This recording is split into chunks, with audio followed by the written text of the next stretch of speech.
அடுத்தது பாருங்க, அவருடைய இயேசு கிறிஸ்துவினுடைய உயிர்த்தெழுதலால என்ன கிடைத்திருக்கிறா? நமக்கு ரட்சிப்பு கிடைத்திருக்கிறது. நமக்கு பாவத்திலிருந்து ஒரு ரட்சிப்பு கிடைத்திருக்கிறது.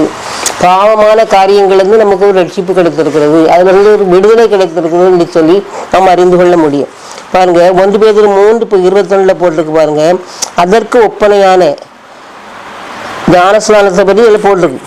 அதற்கு ஒப்பனையான ஞானஸ்நானத்தை நம்மையும் இயேசு கிறிஸ்துவனுடைய உயிர்த்தெழுதலையும் ரட்சிக்கிறதுன்னு போட்டிருக்கு. நமக்கு தெரியும் ஞானஸ்நானம் என்பது எவ்வளவு முக்கியம்னு சொல்லி. ஆண்டவருக்கு நமக்கான ஒரு உறவை நம்ம அதை புதுப்பித்துக் கொள்ள, அதில் ஒரு உடன்படிக்கை ஏற்படுத்திக் கொள்வது தான் ஞானஸ்நானம். நம்ம ஞானஸ்நானத்தை எடுக்கும் பொழுது நம்முடைய சுய அறிவோடு மெய் புக்தியோடு நம்ம நினைக்க, ஆண்டவர் தான் எனக்காக சிலுவையில் அறையப்பட்டார், எனக்காக ரத்த சிந்தனாங்கிறது நம்ம முழுமையாக நம்ம உணர்ந்து தண்ணியில் நம்ம ஞானஸ்நானம் எடுக்கிறோம்.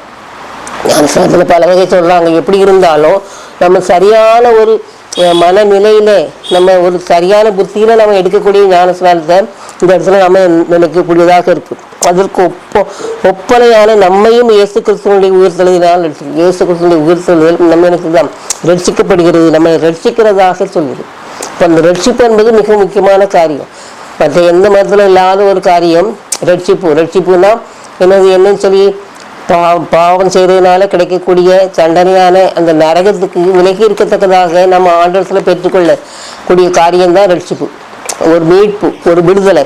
அந்த விடுதலையை நமக்கு ஆண்டோடைய இந்த உயிர்த்தெழுதல் செய்து தந்திருக்கிறதுன்னு சொல்லி பார்க்குறோம். அது மாதிரி பாருங்க, யோவான் 3:17 பார்த்தீங்கன்னு சொன்னால், உலகத்தை அவராலே உலகம் ரட்சிக்கப்படுவதற்காக அவரை அனுப்பினார். உலகத்தை ரட்சிக்கப்படுவதற்காக அவர் என்ன செய்தாரு?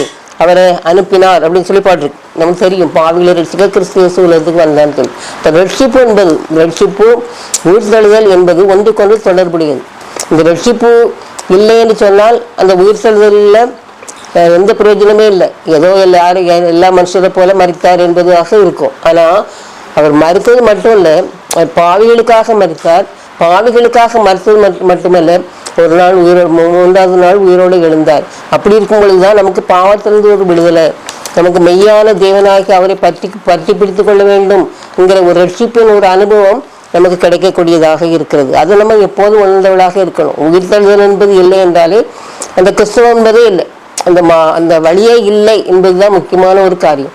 நம்ம அநேக நேரங்களில் இந்த ஆண்டோடைய பிறப்பு அதிகமாக கொண்டாடுகிறோம். ஆனால் உண்மையிலே நாம் கொண்டாட வேண்டிய ஒரு நல்ல பண்டிகை எது என்று சொன்னால் அது அந்த உயிர்த்தெழுந்த பண்டிகை தான். ஆனால் நாம் அதை கொண்டாடுறது கிடையாது. இதை மட்டும் பாலன் பிறந்தார்னு அதுதான் அதிகமாக கொண்டாடுறோமே தவிர, உயிர்த்தெழுந்த பண்டிகை தான் நம்ம அதிகமாக கொண்டாடப்பட வேண்டிய ஒரு பண்டிகையாக இருக்கிறது. அருமையானவர்களே, ஆனபடினாலே அந்த உயிர்த்தெழுந்த அனுபவம் எப்போதும் நம்முடைய மனதில் இருக்கணும். அது இருந்தால் மட்டும்தான் நாம் ஆண்டவரை அதிகமாக நேசிக்க முடியும். அவருடைய பாடு மரணங்களை நாம் நினைவுறது நல்லது தான். ஆனால் உண்மையாகவே அவர் அதுக்கு பிறகு உயிரோடு எழுந்துட்டார். ஆகையினால அந்த நினைவுகள் நமக்கு இருந்தால் கூட ஒரு உயிர்த்தெழுந்தார், ஒரு ஜெயமாக அவர் வெற்றி சிறந்தார் என்பதை நம்ம அதிகமாக உணர்ந்தாலே அந்த ரட்சிப்பின் அனுபவம் நமக்கு அதிகமாக கிடைக்கும். ஏன்னா பாவத்தில் மூழ்கி இருக்கிறவங்கள, பாவத்தில் கிடக்கிற ஒரு மனுஷன் உயிரோட எழும்ப முடியாது. குருடனுக்கு வழிகாட்ட முடியுமான்னு சொல்லி ஆண்டவர் கேட்கிறார். அதுபோல குருடனுக்கு குருடன் வழிகாட்ட முடியாது, வழிகாட்டினால் தப்பாக இருக்கும், 2 பேரும் கீழே விழுவாங்க. அப்படிப்பட்ட நிலைமை இருக்கும் பொழுது நம் உயிரோடு இருக்கிற ஒரு ஆண்டவரை நம்ம பின்பற்றி வழி நடக்கிறபடினாலே நாம் ஆண்டவர்களாக ரட்சிப்பின் அனுபவத்தை நம்ம பெற்றவர்களாக இருக்கிறோம். அதுதான் ஆண்டவருடைய உயிர்த்தெழுதல் மூலமாக நமக்கு கிடைக்கப்பட்டிருக்கிறது.